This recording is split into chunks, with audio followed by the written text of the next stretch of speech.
परमेश्वर का धन्यवाद करते हैं जिस परमेश्वर ने हमें ये सौभाग्य दिया। परमेश्वर का धन्यवाद करते हैं, परमेश्वर ने आज सुबह के समय सानू ये मौका दिता। मैं परमेश्वर का धन्यवाद करता हूँ इस परिवार के लिए भी जो भोजिया गांव में है।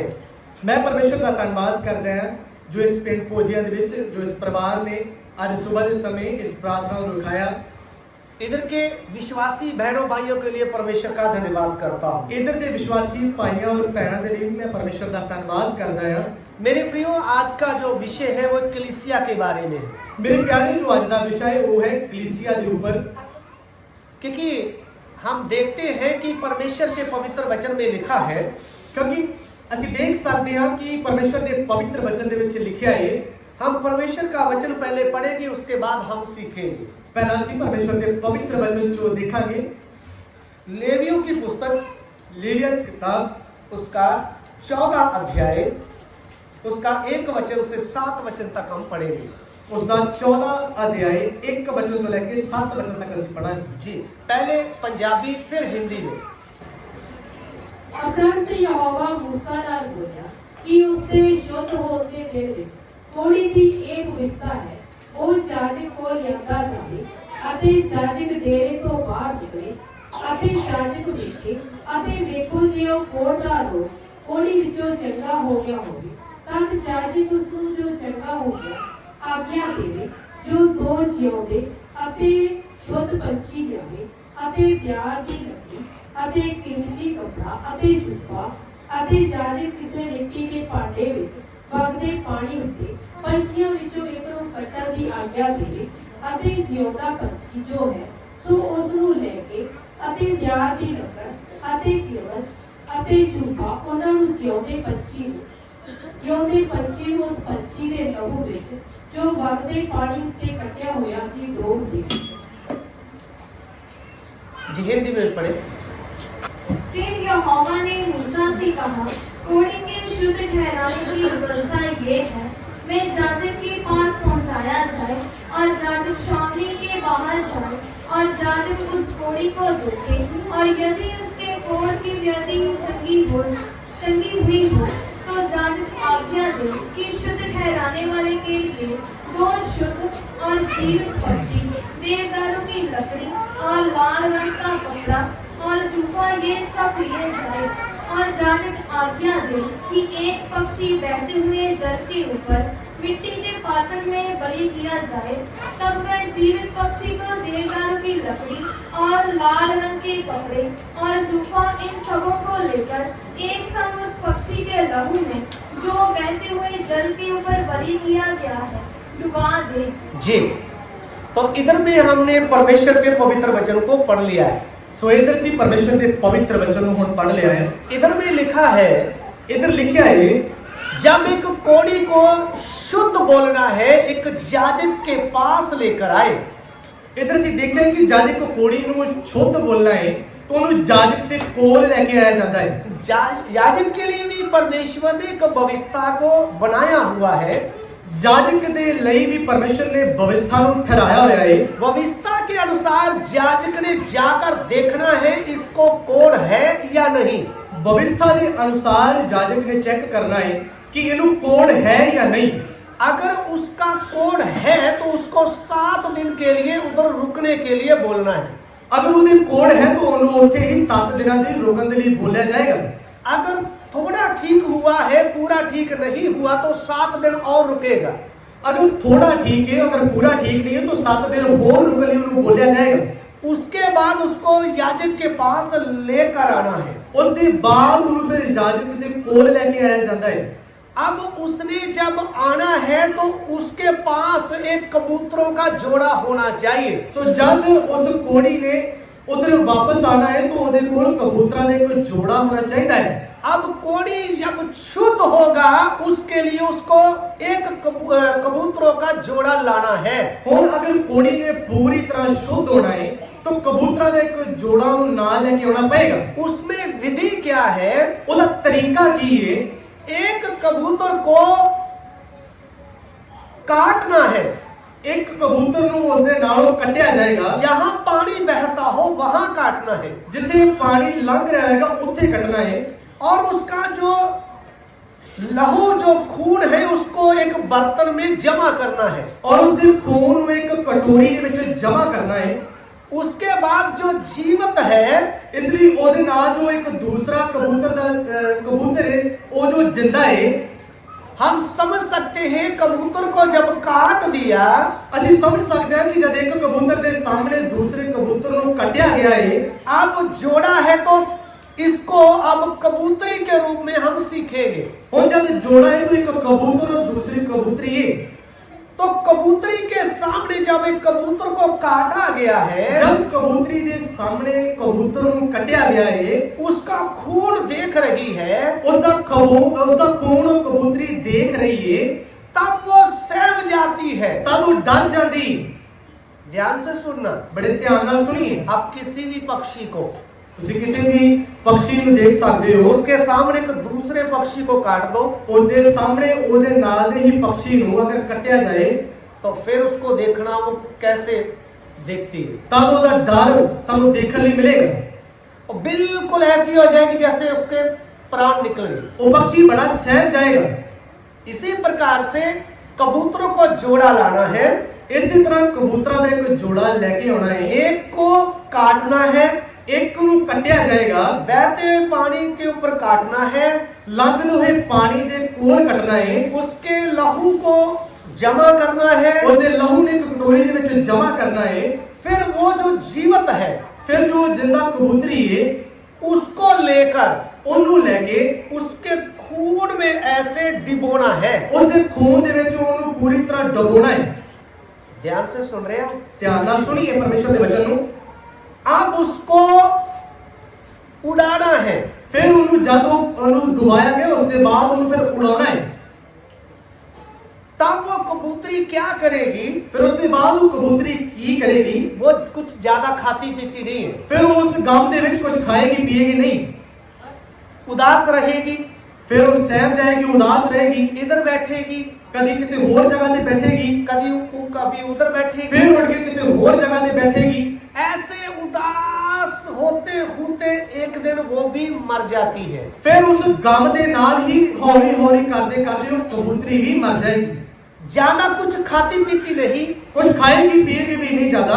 उसको एक मन में दुख आ गया, ਉਹਦੇ ਮਨ ਦੇ ਵਿੱਚ ਇੱਕ ਸਹਿਮ ਇੱਕ ਗਮ ਆ ਗਿਆ ਹੈ। अब मेरा साथी चला गया है, ਹੁਣ ਮੇਰਾ ਸਾਥੀ ਤੋਂ ਚਲਿਆ ਗਿਆ ਹੈ, अब मुझे भी जाना उसके पास, और मैं भी ਉਹਦੇ ਕੋਲ ਹੀ ਜਾਵਾਂਗੀ। इसलिए ज्यादा खाती नहीं है, ਇਸ ਲਈ ਉਹ ਜ਼ਿਆਦਾ ਖਾਂਦੀ ਨਹੀਂ, कुछ पीती भी नहीं है, ਕੁਝ ਪੀਂਦੀ ਵੀ ਨਹੀਂ, थोड़ा कुछ खाती पींदी है, और इधर उधर समय व्यतीत करती रहती है। और इधर उधर उड़ उड़ के अपना समा जब तक उसके प्राण न निकल जाए, जब तक ਉਹਦੇ ਸਾਹ ਨਾ ਨਿਕਲ ਜਾਣ इधर उधर उड़ती रहती। मेरे प्रियो, ये तो हुआ जो कोड़ी को शुद्ध करने की जो विधि ठहराई थी पुराने नियम में। सो ਇਹ तो होया कि जद को कोड़ी ने शुद्ध होने ਦੀ ਰੀਤ कबूतरी और कबूतरी ਦੇ ਦੁਆਰਾ ਠਹਿਰਾਈ ਗਈ ਇਹ ਰੀਤ ਸੀ पुराने नियम में। ਪੁਰਾਣੇ ਨਿਯਮ ਦੇ ਵਿੱਚ। अब इसको हम आत्मिक अर्थ के साथ सीखते हैं। सो ਹੁਣ ਇਸ ਨੂੰ ਅਸੀਂ ਆਤਮਿਕ ਤੌਰ ਤੇ ਦੇਖਾਂਗੇ। मेरे प्रियो, ध्यान से सुने, ਮੇਰੇ ਪਿਆਰਿਓ ਬੜੇ ਧਿਆਨ ਨਾਲ ਪਰਮੇਸ਼ਵਰ ਦੇ ਵਚਨ ਨੂੰ ਸੁਣੀਏ। उस कोड़ी की तरह, उस कोड़ी की तरह मैं और आप भी, मैं और तुसी भी एक समा था हमको पाप का कोड लगा हुआ था। एक ਇਹੋ ਜਿਹਾ ਸਮਾਂ ਸੀ ਜਦ ਸਾਨੂੰ ਵੀ ਪਾਪ ਦਾ ਕੋਡ ਲੱਗਾ ਹੋਇਆ ਸੀ।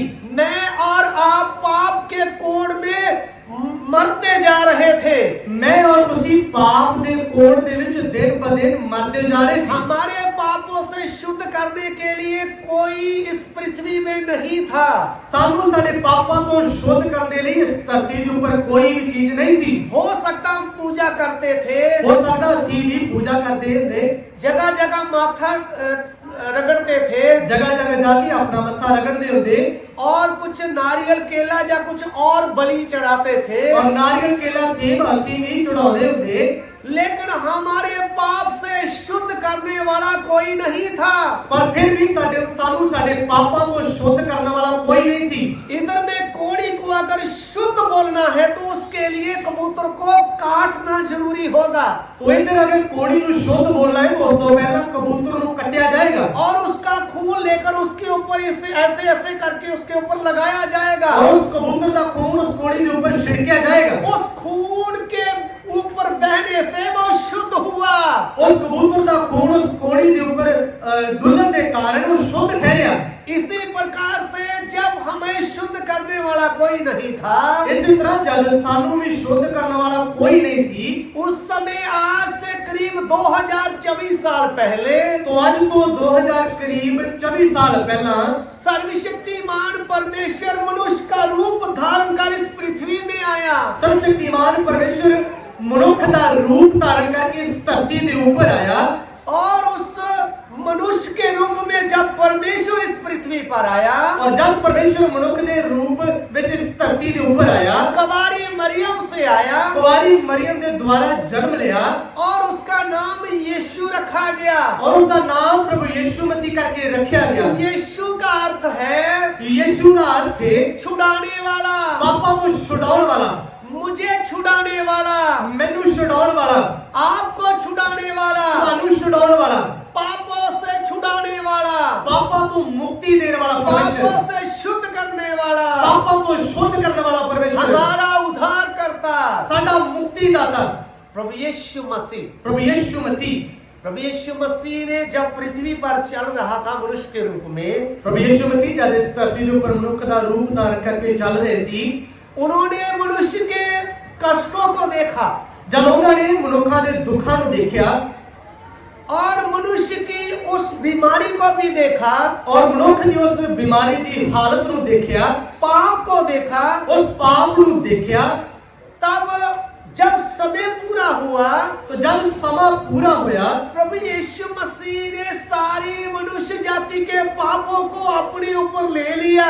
तो प्रभु यीशु मसीह ने सारी मनुष्य जाति के पापों को अपने ऊपर चुक लिया। उनको भी याजकों के सामने खड़ा किया गया। प्रभु यीशु मसीह को भी याजकों के सम्मुख खड़ा किया गया। जैसे एक कोड़ी को शुद्ध करने के लिए कबूतर को लाया जाता है, जिस प्रकार एक कोड़ी को शुद्ध करने के लिए कबूतर को लेके आया जाता है, उसकी बलि करने के लिए उसको काटने के लिए लाया जाता है, उनको बलि देने के लिए कटिया जाता है। इसी प्रकार से मेरा यीशु उधर खड़ा है। इसी तरह मेरा प्रभु यीशु मसीह भी उन्होंने सम्मुख खड़ा है। सब लोग उसको देख रहे हैं, सारे लोग प्रभु यीशु की बात देख रहे हैं।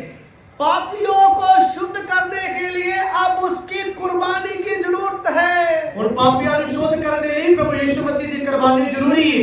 प्रभु यीशु मसीह को पकड़ा गया, प्रभु यीशु मसीह को फड़िया गया है, उसको पापियों की तरह पकड़ा गया। उन्हें पापियों की तरह फड़िया गया।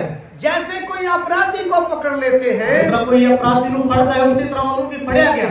उसके थप्पड़ लगाए गए, उन्हें चपेड़ा मारिया गईयां, उसके 39 कोड़े लगाए गए, 39 कोड़े भी उन्हें कमर पे लाए गए, सिर में कांटों का मुकुट बनाकर रखा गया, सिर पे कंडे का ताज भी उन्हें पाया गया।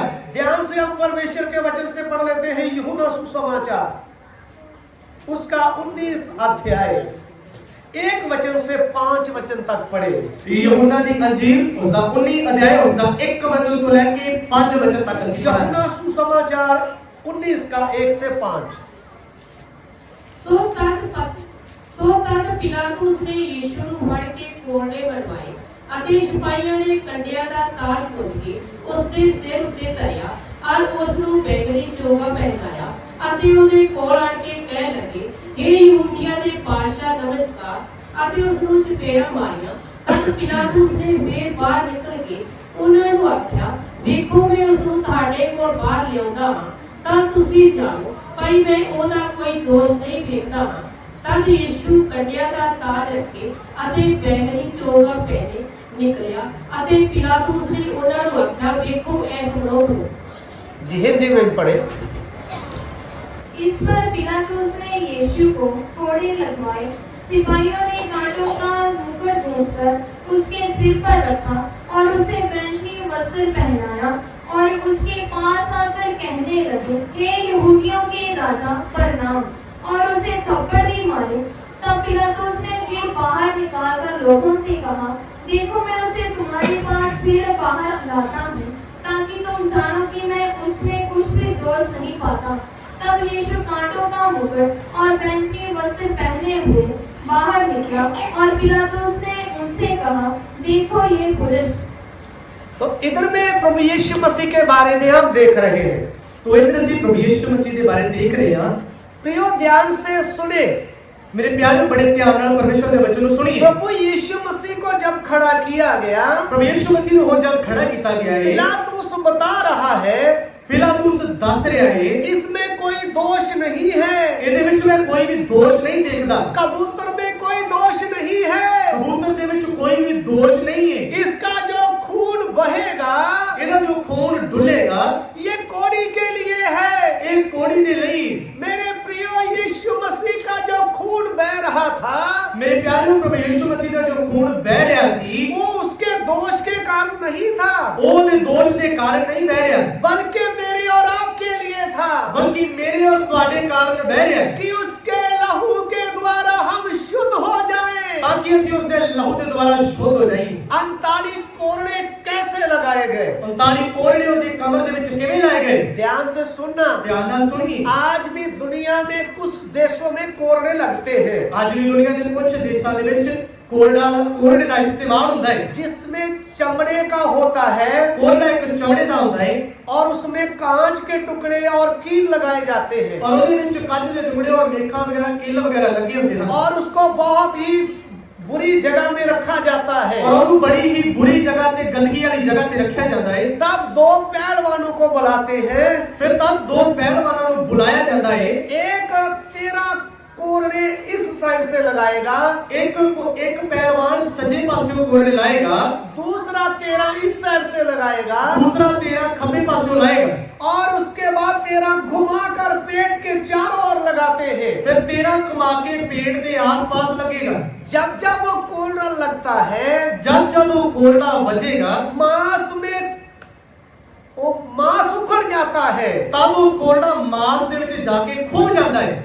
जब उसको खींचते हैं, ਜਦ ਉਸ ਕੋਰੜੇ ਨੂੰ ਵਾਪਸ ਖਿੱਚਿਆ ਜਾਂਦਾ जब ਹੈ, कोरड़ा लग गया, ਪਹਿਲਾਂ ਜਦ ਕੋਰੜੇ ਨੂੰ ਮਾਰਿਆ ਜਾਂਦਾ ਹੈ, जब उसको खींचा गया, ਜਦ ਫਿਰ ਉਹ ਲੱਗ ਕੇ ਫਿਰ ਦੁਬਾਰਾ ਨੂੰ ਵਾਪਸ ਖਿੱਚਿਆ ਜਾਂਦਾ ਹੈ, साथ में मांस भी ले आता ਫਿਰ है। ਵਾਪਸ ਨਾਲ ਉਹ ਮਾਸ ਵੀ ਉਖਾੜ ਕੇ ਲਿਆਉਂਦਾ अब ਹੈ। आत्मा में ध्यान से उस दृश्य को देखें। ਤੁਸੀਂ ਆਤਮਾ ਦੇ ਵਿੱਚ ਉਸ ਚੀਜ਼ ਨੂੰ ਮਹਿਸੂਸ ਕਰ ਸਕਦੇ ਹੋ, ਦੇਖ प्रियो, ਸਕਦੇ ਹੋ। आप में से बहुत सारे विश्वासी बहन भाई हैं, जब प्रार्थना करते हैं तो उनका मन प्रार्थना में नहीं लगता। ਤੁਹਾਡੇ ਵਿੱਚੋਂ ਬਹੁਤ ਸਾਰੇ ਵਿਸ਼ਵਾਸੀ ਲੋਕਾਂ ਦਾ ਪ੍ਰਾਰਥਨਾ ਦੇ ਵਿੱਚ ਕਿੰਨੀ ਵਾਰ ਮਨ ਨਹੀਂ ਲੱਗਦਾ। आप जब प्रार्थना करते हैं, ਤੁਸੀਂ ਜਦ ਪ੍ਰਾਰਥਨਾ ਕਰਦੇ ਹੋ आंख बंद करके उस दृश्य को देखें।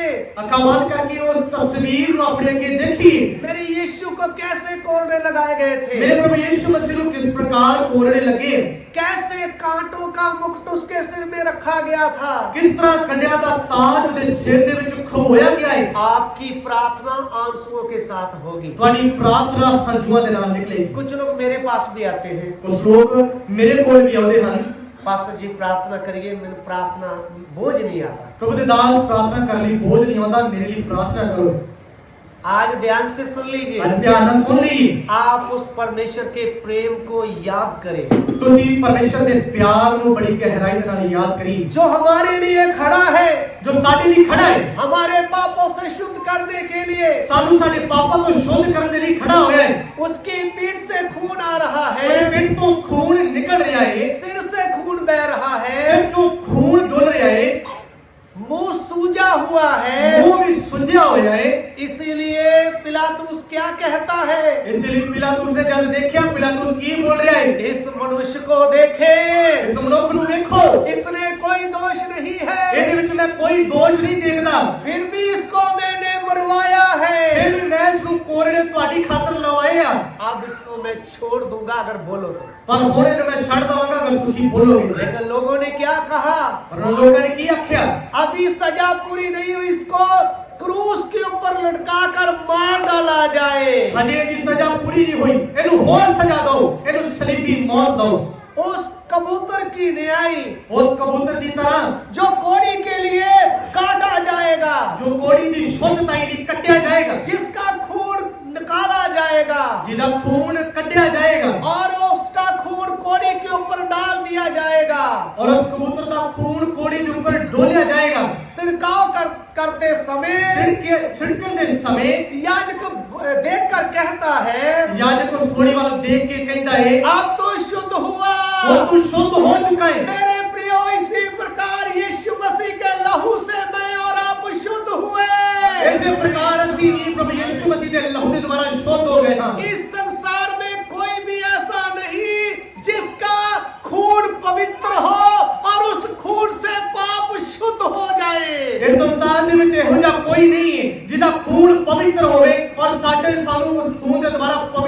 गया होवे। ध्यान से सुनिए, ध्यान नाल सुनिए, जो लोग यीशु मसीह के खिलाफ बोलते हैं, जो लोग प्रभु यीशु मसीह के खिलाफ बोलते हैं, जिसकी वो पूजा करके उसको बड़ा दिखाते हैं, जिहदी वो लोग पूजा करते हैं वो उसको बड़ा दिखाते हैं, उनके साथ बहस ना करें। उन्हां दे नाल बहस करने की जरूरत नहीं है। उनको एक ही बात बोले, उन्हां ने एक ही गल कहने की जरूरत है, मेरे पापों से यीशु मसीह के लहू से मैं शुद्ध हो गया हूँ।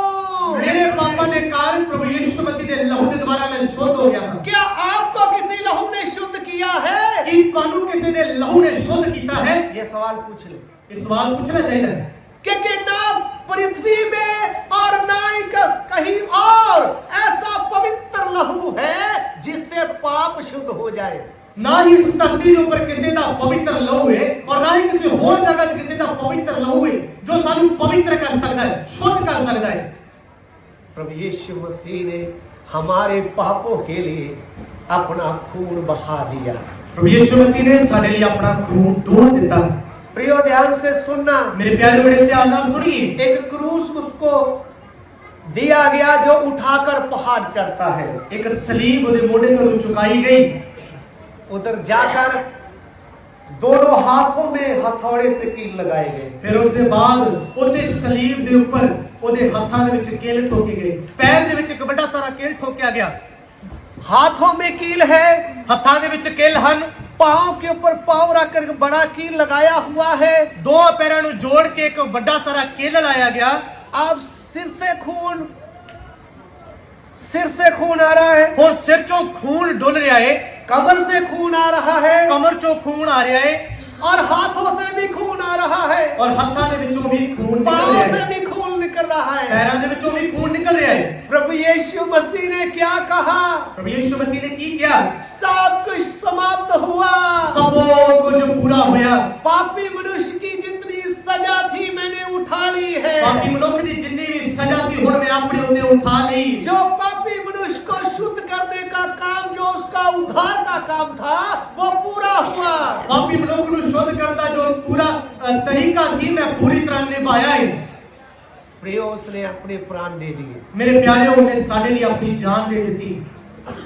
बड़े बड़े डॉक्टर और साइंसदान कहते हैं, बड़े बड़े विज्ञानी और साइंसदान ये बोलते हैं जब एक मनुष्य मर जाता है जब एक मनुष्य मर जाता है तो उसके इस दिल के मन के पास एक कतरा खून का बच जाता है। तो जो व्यक्ति मर जाता है उसके दिल के कोल एक कतरा खून का बचिया रहता है।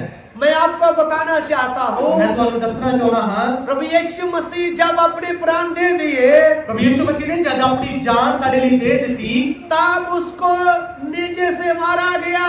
तब ਉਹਦੀ ਦਿਲ ਵਾਲੀ ਮੱਖੀ ਦੀ ਸਾਈਡ ਨੇਜਨ बर्शे ਨੂੰ ਮਾਰਿਆ ਗਿਆ।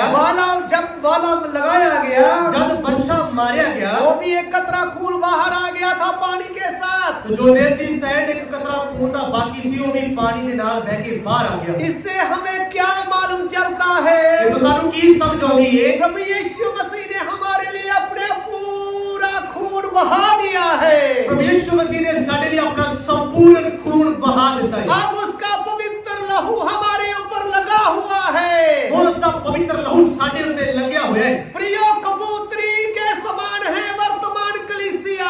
मेरे प्यारे कबूतरी के समान है आज दी वर्तमान कलीसिया। क्योंकि श्रेष्ठ गीत में बोला गया है मेरी कबूतरी, क्योंकि श्रेष्ठ गीत की किताब के विच बोला गया है मेरी कबूतरी। अब कलीसिया कबूतरी है और कलीसिया कबूतरी दी न्याय है। प्रभु यीशु मसीह क्या कहता है? प्रभु यीशु मसीह की बोलते हैं हे मेरी कबूतरी, हे मेरी कबूतरी, ओ माय डव, हे मेरी कबूतरी। अब हमारे ऊपर खून लगा हुआ है और साडे ऊपर खून प्रभु यीशु मसीह दा लगया होया है। पहला पत्रस 1:18 और 19 वचन पढ़ना चाहते हैं। पहला पत्रस उसका 1 अध्याय 18 और 19 वचन ਅਸੀਂ ਪੜਾਂਗੇ पंजाबी और हिंदी दोनों में। ਕਿਉਂ ਜੋ ਤੁਸੀਂ ਜਾਣਦੇ ਹੋ ਭਾਈ ਤੁਸੀਂ ਜੋ ਆਪਣੀ ਇਕਾਰਤ ਚਾਲ ਤੋਂ ਜਿਹੜੀ ਤੁਹਾਡੇ ਵੱਡਿਆਂ ਤੋਂ ਚਲੀ ਆਈ ਹੈ ਨਿਸਤਾਰਾ ਪਾਇਆ ਸੋ ਨਾਸ਼ਵਾਨ ਵਸਤਾਂ ਅਰਥਾਤ ਚਾਂਦੀ ਸੋਨੇ ਨਾਲ ਨਹੀਂ ਸਗੋਂ ਮਸੀਹ ਦੇ ਅਮੋਲਕ ਲਹੂ ਨਾਲ ਪਾਇਆ ਜਿਹੜਾ ਨੇਕ ਰੰਗ ਅਤੇ ਬੇਦਾਗ ਲੈਣੇ ਦੀ ਜਾਇਜ਼। जी हिंदी में। क्योंकि तुम जानते हो कि तुम्हारा निकम्मा चाल चलन जो बाप दादों से चला आता है उससे तुम्हारा छुटकारा चांदी सोने अर्थात नाशवान वस्तुओं के द्वारा नहीं हुआ, पर निर्दोष और निष्कलंक मेमने अर्थात मसीह के बहुमूल्य लहू के द्वारा हुआ। हालेलुया। हालेलुया। मसीह के बहुमूल्य लहू से छुटकारा हुआ है। मसीह के बहुमूल्य लहू के द्वारा साडा छुटकारा होया है। जो बाप दादे काम करते थे, जो बोलते हैं कि अच्छे काम करें, कर्म करें, उसके द्वारा उद्धार होगा, वो नहीं हुआ। जो साडे बाप दादे ने कर्म काम कीते, उन्हां दे द्वारा कहते ने कि बहुत सारा मुक्ति हो जाएगी, मुक्ति हो जाएगी, हुई नहीं। पर हुई नहीं। तो ध्यान से सुने, सो ध्यान नाल सुनिए, कर्मों से उद्धार नहीं होता है। तो साडे कम्मां दे नाल साडी मुक्ति नहीं हो सकती। उद्धार अगर होना है तो अगर साडी मुक्ति होनी है, एक ही नाम है, एक ही नाम है, वो है प्रभु यीशु मसीह का नाम। वो है प्रभु यीशु मसीह का नाम। आकाश के नीचे, आकाश दे थले, पृथ्वी के ऊपर, धरती दे उत्ते, मनुष्यों के बीच में मनुष्यों दे विच एक ही नाम है, एक ही नाम दिता गया है, जिससे हमारा उद्धार होगा, जिस तो साडा छुटकारा होना वो है। है प्रभु यीशु मसीह। वो है प्रभु यीशु मसीह का नाम। उसके लहू के द्वारा हमारा उद्धार हुआ है। उसके लहू के द्वारा साडी मुक्ति हुई। अब हम शुद्ध हैं। और असी शुद्ध हां। हमने जितने पाप किए थे, असी जितने भी पाप कीते सी, यीशु मसीह के लहू के द्वारा वो मिट गए हैं। और प्रभु यीशु मसीह के लहू के द्वारा मिट चुके हैं। प्रभु यीशु मसीह के लहू के द्वारा मैं और आप शुद्ध हुए। असी प्रभु यीशु मसीह के द्वारा हम शुद्ध हो चुके हैं। इसलिए सोने चांदी से नहीं, इसलिए सोने चांदी के नाल नहीं, यीशु मसीह के लहू के द्वारा हमारा उद्धार हुआ। प्रभु यीशु मसीह के लहू के द्वारा साडी मुक्ति हुई। कुछ लोग चांदी पहनते हैं, कुछ लोग चांदी ਨੂੰ ਪਾਉਂਦੇ ਹਨ, हम उनके खिलाफ नहीं है। ਅਸੀਂ ਉਹਨਾਂ ਦੇ ਖਿਲਾਫ ਨਹੀਂ। कुछ लोग सोना पहनते हैं, कुछ लोग सोना भी पहनते हैं, हम उनके भी खिलाफ नहीं। ਅਸੀਂ ਉਹਨਾਂ ਦੇ ਖਿਲਾਫ भी नहीं। लेकिन जो पूरी रीति से प्रभु यीशु मसीह के ऊपर विश्वास करता है, पर जो व्यक्ति प्रभु यीशु मसीह के ऊपर संपूर्ण तरीके नाल विश्वास करता है, जिसने पिता पुत्र पवित्र आत्मा के नाम से बपतिस्मा लिया है, और जिन्हें पिता पुत्र पवित्र आत्मा के नाम दे विच बपतिस्मा लिया होया है, चांदी की जगह यीशु मसीह का लहू, पवित्र लहू हमारे ऊपर लगा हुआ है। उस चांदी की बजाय साडे ऊपर प्रभु यीशु मसीह का लहू लगा होया है। जो सोना है वो हमारा परखा हुआ विश्वास है जो हमारे पास है। उस सोने की तरह साडे अंदर भी साडा परखिया होया विश्वास है। ध्यान से सुनिए, ध्यान नाल सुनिए, हमारे पास सोना भी है, साडे कोल सोना भी है, चांदी भी है, चांदी भी है। इसलिए हम बाहर नहीं पहनते, इसलिए ਅਸੀਂ बाहर दिखावा नहीं क्योंकि करते, हमने अंदर पहना हुआ है। क्योंकि ਅਸੀਂ अंदर पहनया होया है, बाहर भी पहना हुआ है, बाहर भी पहनया होया वो है। शैतान को दिखता है। वो बस शैतान को दिखता है। लहू, यीशु मसीह का लहू जो हमारे ऊपर लगा हुआ है, प्रभु यीशु मसीह का लहू जो साडे उत्ते लगया होया है, शैतान को दिखाई देता है। उस शैतान को दिखता है। इसीलिए हमारा उद्धार यीशु मसीह के उस बहुमूल्य लहू के द्वारा हुआ है। इसलिए साडी मुक्ति प्रभु यीशु मसीह के अनमोल लहू के द्वारा हुई। अब कलीसिया जो कबूतरी है, इसलिए वो जो कलीसिया कबूतरी जिसके पंखों में खून लगा हुआ है, खंभा दे विच खून लगया होया है, उस कबूतरी की न्यायी है। उस असी कबूतरी दी न्यायी हां। अब हमारे कबूतर की ओर देखते रहते हैं, असी अपने उस कबूतर दे वाल देखते रहने हां, जो स्वर्ग में है, जो स्वर्ग दे विच जो मर गया था, जो साडे लिए मर गया सी, जिसने हमारे लिए खून बहा दिया था, जिन्हें साडे लिए अपना खून डोल देता, तीसरे दिन मुर्दों में से जी उठकर स्वर्ग में उठाया गया है और अपनी शक्ति के नाल तीसरे दिन मुर्दे विचों जी उठया। अब हम इस पृथ्वी पर कलीसिया रह रही है। हुण असी कलीसिया इस धरती के ऊपर रह रहे हां। हम ज्यादा कुछ खाते पीते नहीं है, हुण असी ज्यादा कुछ खा पी नहीं रहे, ज्यादा धन दौलत भी इकट्ठा नहीं करते हैं, ज्यादा धन दौलत इकट्ठा करने की कोशिश नहीं कर रहे। हम एक ही वाट लगाए हुए हैं। असी एक ही गल वल ध्यान दिता होया है। हमारा यीशु मसीह कब आएगा हमें लेने के लिए? साडा प्रभु यीशु मसीह कद सानू लैण लई आ रहा है। इसलिए हम प्रभु भोज करते हैं, इसलिए असी बार-बार दी याद दे विच प्रभु भोज करते हां। हम ये दिखाते हैं, असी ये दिखाउने हां, हम उसका इंतजार कर रहे हैं। असी ओदे इंतजार दे विच बैठे क्योंकि हां। कबूतरी एक दिन कबूतर के पास चली जाएगी। क्योंकि कबूतरी एक दिन उस कबूतर दे कोल चली जाएगी। हाँ, अब हम परमेश्वर को देख रहे हैं, ਹੁਣ ਅਸੀਂ ਆਪਣੇ ਪ੍ਰਭੂ ਯਿਸੂ ਮਸੀਹ ਦੇ ਵੱਲ ਦੇਖ ਰਹੇ ਹਾਂ हमारी आशा लगी हुई है, ਸਾਡੀ ਉਮੀਦ ਉਹਦੇ ਵੱਲ ਲੱਗੀ ਹੋਈ ਹੈ कब आएगा। ਉਹ ਕਦੋਂ ਆਏਗਾ। एक वचन और पढ़ना चाहते हैं, ਇੱਕ ਹੋਰ ਅਸੀਂ ਪਰਮੇਸ਼ਰ ਦੇ ਬਚਨ ਚੋਂ ਪੜਾਂਗੇ। दूसरा ग्रंथियों दूसरा ग्रंथिया उसका 5 अध्याय, 5 अध्याय 1 और 2 वचन, 1 और 2 वचन 4 तक पढ़ दो।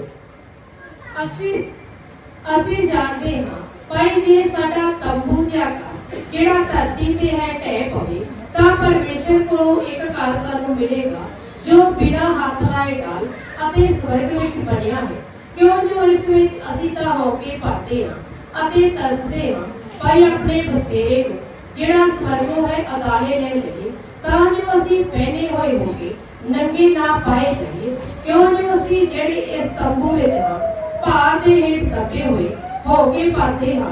ਅਸੀਂ ਇਹ ਤਾਂ ਨਹੀਂ ਚਾਹੁੰਦੇ ਭਾਈ ਇਸ ਨੂੰ ਲਾ ਸੁੱਟੀਏ, ਸਗੋਂ ਇਹ ਜੋ ਉਸ ਨੂੰ ਉਤਾਰੇ ਲੈ ਲਈਏ ਭਾਈ ਜਿਹੜਾ ਮਰਨਹਾਰ ਹੈ ਉਹ ਜੀਵਨ ਨਾਲ ਪੱਕ ਲਿਆ ਜਾਵੇ।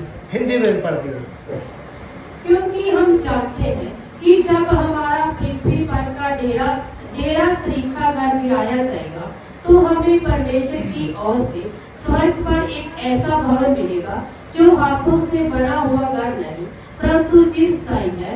इसमें तो हम कहते और बड़ी लालसा रखते हैं कि अपने स्वर्गीय घर को पहन लें, कि इसके पहनने से हम नंगे ना पाए जाए और हम इस डेरे में रहते हुए बहुत से दबे कहते रहते हैं, क्योंकि हम उतारना नहीं वरन और पहनना चाहते हैं, ताकि वह जो मरनहार है जीवन में डूब जाए। आप ध्यान से सुने, हम ध्यान ਨਾਲ ਸੁਣੀ। इधर में लिखा है, इधर वचन 'ਚ लिखा है हम तंबू जैसे तंबू के बीच में एक व्यक्ति रहता है ਜਿਸ ਤਰ੍ਹਾਂ ਇੱਕ ਵਿਅਕਤੀ ਤੰਬੂ ਦੇ ਵਿੱਚ ਰਹਿੰਦਾ ਹੈ और वो दुख दर्द सहता रहता है ਔਰ ਉਹ ਦੁੱਖ ਦਰਦ ਨੂੰ ਸਹਿੰਦਾ ਰਹਿੰਦਾ ਹੈ और एक आशा करता है कि मैं एक नए घर में चला जाऊंगा। ਔਰ ਇੱਕ ਉਮੀਦ ਦੇ ਵਿੱਚ ਬੈਠਾ ਰਹਿੰਦਾ ਹੈ ਕਿ ਮੈਂ ਇੱਕ ਨਵੇਂ ਘਰ ਦੇ ਵਿੱਚ ਜ਼ਰੂਰ ਜਾਵਾਂ। ये तो थोड़ी देर के लिए है, ਇਹ ਤਾਂ ਇੱਕ ਥੋੜੀ ਦੇਰ ਦੇ ਲਈ ਹੈ। इसी प्रकार से परमेश्वर की कलीसिया है। ਇਸੇ ਤਰ੍ਹਾਂ ਪਰਮੇਸ਼ਰ ਦੀ ਕਲੀਸਿया भी है। वो सोचती है हम तो थोड़ी देर के लिए हैं, ਇਸੇ ਤਰ੍ਹਾਂ ਕਲੀਸਿया ਵੀ ਸੋਚਦੀ ਹੈ ਕਿ ਅਸੀਂ ਤਾਂ ਇਸ ਧਰਤੀ ਦੇ ਉੱਪਰ ਥੋੜੀ ਦੇਰ ਲਈ ਹਾਂ। हम तो परदेशी और मुसाफिर हैं, ਅਸੀਂ ਤੇ ਪਰਦੇਸੀ ਔਰ ਮੁਸਾਫਰ ਹਾਂ। हम तो परदेशी और यात्री हैं। ਅਸੀਂ ਪਰਦੇਸੀ ਤੇ ਮੁਸਾਫਰ ਹਾਂ। थोड़ी देर का वास है थोड़ी देर का वास है इस दुनिया में मेरा, इस दुनिया में मेरा। स्वर्ग देश ही है अनंत घर मेरा। स्वर्गीय देश ही है अनंत घर मेरा। मैं अब इसके साथ आपको एक और बात बताता हूँ। एक और गल मैं तुम्हारे दे नाल दसनी चाहना हां। कुछ लोग हैं जो घरों में मुर्गियां रखते हैं, कुछ लोग अपने घरों ਦੇ ਵਿੱਚ ਮੁਰਗੀਆਂ ਨੂੰ ਪਾਲਦੇ ਹਨ, उनके नीचे अंडे रख देते हैं, ਉਹਨਾਂ ਦੇ ਥੱਲੇ ਆਂਡੇ ਰੱਖ ਦਿੰਦੇ ਹਨ। तब उनका इंतजार करते हैं बच्चे कब निकलेंगे। तब वो इंतजार करते हैं कब ਉਹਦੇ ਵਿੱਚੋਂ ਚੂਚੇ ਨਿਕਲਣ। सो मैंने सुना है कि उनको 21 दिन लगते हैं। सो मेरे सुनने में आया कि ਉਹਨੂੰ 21 ਦਿਨ ਦਾ ਪ੍ਰੋਸੀਜਰ ਹੁੰਦਾ ਹੈ। अब मैं आपको समझाने के लिए बताता हूँ। ਹੁਣ ਮੈਂ ਤੁਹਾਨੂੰ ਸਮਝਾਉਣ ਦੇ ਲਈ ਦੱਸਣਾ ਚਾਹਣਾ ਹਾਂ। मान लीजिए ਮੰਨ ਲਓ अब 18वां दिन है, ਹੁਣ 18ਵਾਂ ਦਿਨ ਹੈ क्या अंडा वैसा ही होगा कि ਕੀ ਉਹ ਆਂਡਾ ਉਸੇ ਤਰ੍ਹਾਂ ਦਾ ਹੀ ਹੋਏਗਾ ਜਾਂ ਕੁਝ ਬਦਲ ਗਿਆ ਹੋਵੇਗਾ, क्या सिल्का थोड़ा कमजोर हो गया होगा। ਜਾਂ ਉਹਦੀ ਉੱਪਰਲੀ ਛਿੱਲੜ ਥੋੜੀ ਜਿਹੀ ਕਮਜ਼ੋਰ ਹੋ ਗਈ ਹੋਏਗੀ। ध्यान से सुन लेना। ਧਿਆਨ ਨਾਲ ਸੁਣੀਏ। अब 19वां दिन आ गया, ਹੁਣ 19ਵਾਂ ਦਿਨ ਆ ਗਿਆ ਹੈ, अब 20वां दिन आ गया, ਹੁਣ 20ਵਾਂ ਦਿਨ ਵੀ ਆ ਚੁੱਕਾ ਹੈ। अब सिल्का कड़कड़ कर रहा है। ਹੁਣ ਉਹ ਛਿੱਲੜ ਟੁੱਟਣੀ ਸ਼ੁਰੂ ਹੋ ਗਈ। जब ही 21वां दिन आया, ਜਦੋਂ ਹੀ 21ਵਾਂ ਦਿਨ ਹੋਇਆ, वो जो अंदर चूचा था ना, ਜੋ ਉਸਦੇ ਅੰਦਰ ਉਹ ਬੱਚਾ ਹੈ, छोटा बच्चा, ਛੋਟਾ ਬੱਚਾ, उसने मारा चोंच ਉਹ ਚੋਂਚ ਮਾਰ ਕੇ और छिलका टूट गया। ਉਹ ਛਿੱਲੜ ਨੂੰ ਤੋੜ ਦਿੰਦਾ ਹੈ। ध्यान से सुनना। ਧਿਆਨ ਨਾਲ ਸੁਣੀ। कलीसिया के भाई बहनों ध्यान से सुन लो। ਕਲੀਸਿया ਦੇ ਵਿੱਚ ਸਾਰੇ ਭਾਈਓ और बहनों ध्यान ਨਾਲ ਸੁਣੀ। हमारा जो बाहरी शरीर है उस सिल्के के समान है, ਸਾਡੇ ਜੋ ਇਹ ਬਾਹਰੀ ਸਰੀਰ ਹੈ ਉਸ ਛਿੱਲੜ ਦੀ ਸਮਾਨ ਹੈ, क्योंकि अंदरी भीतरी मनुष्यत्व है ਕਿਉਂਕਿ ਅੰਦਰ ਇੱਕ ਆਤਮਿਕ ਮਨੁੱਖ ਹੈ और भीतरी मनुष्यत्व है परमेश्वर की बाट जो रहा है और जो अंदरला ਮਨੁੱਖ ਹੈ ਉਹ ਪਰਮੇਸ਼ਰ ਦੀ उड़ीक कर रहे हैं। ਉਡੀਕ ਕਰ ਰਿਹਾ ਹੈ। जब तुरी फूकी जाएगी, जब तुरी फूकी जाएगी, ये सिल्का टूट जाएगा तब ये छिलड़ा टूट जाएगी और वो भीतरी मनुष्यत्व निकल जाएगा। तब वो अंदरला मनुष्य अंदरों निकल जाएगा। ध्यान से सुन लिया। ਧਿਆਨ ਨਾਲ ਸੁਣੀ। अब इस शरीर में हमें दुख दर्द है। ਹੁਣ ਇਸ ਸਰੀਰ ਦੇ ਵਿੱਚ ਸਾਨੂੰ ਦੁੱਖ ਤਕਲੀਫ ਹੈ। अच्छा घर नहीं होगा, ਸ਼ਾਇਦ ਅੱਛਾ ਘਰ ਨਹੀਂ ਹੋਏਗਾ, अच्छा खाना नहीं होगा, ਅੱਛਾ ਖਾਣ ਲਈ ਨਹੀਂ ਮਿਲ ਰਿਹਾ ਹੋਏਗਾ, बीमारी होगी, ਸਰੀਰ 'ਚ ਬਿਮਾਰੀ ਹੋਏਗੀ, ज्यादा पैसा नहीं होगा। ਜ਼ਿਆਦਾ ਪੈਸਾ ਕੋਲ ਨਹੀਂ ਹੋਏਗਾ। चिंता ना करें, ਪਰ ਚਿੰਤਾ ਨਾ ਕਰੀਏ, तुरी फूके जाने वाली है ਕਿਉਂਕਿ ਤੁਰੀ ਫੂਕੀ ਜਾਣ ਵਾਲੀ और ये टूट जाएगा ਔਰ ਇਹ ਟੁੱਟਣ ਵਾਲਾ ਹੈ और असली मनुष्य निकल जाएगा, ਔਰ ਅਸਲੀ ਮਨੁੱਖ ਅੰਦਰੋਂ ਨਿਕਲ ਜਾਏਗਾ। यीशु के पास चला ਪ੍ਰਭੂ जाएगा। ਯੀਸ਼ੂ ਮਸੀਹ ਦੇ ਕੋਲ ਚਲਾ ਜਾਏਗਾ। ये कलीसिया उठाए जाने का समय है। ਹੁਣ ਇਹ ਕਲੀਸਿਆ ਉਠਾਏ ਜਾਣ ਦਾ ਸਮਾਂ ਚੱਲ ਰਿਹਾ ਹੈ। मेरे प्रियो, ਮੇਰੇ ਪਿਆਰਿਓ, अपनी आशा को बरकरार रखिए। ਆਪਣੀ ਉਮੀਦ ਨੂੰ ਬਣਾਏ ਰੱਖੀ। परमेश्वर इन वचनों के द्वारा आप सबको आशीष दे। ਪਰਮੇਸ਼ਰ ਇਹਨਾਂ ਵਚਨਾਂ ਦੇ ਦੁਆਰਾ ਤੁਹਾਨੂੰ ਆਸ਼ੀਸ਼ ਦੇ। Praise the Lord.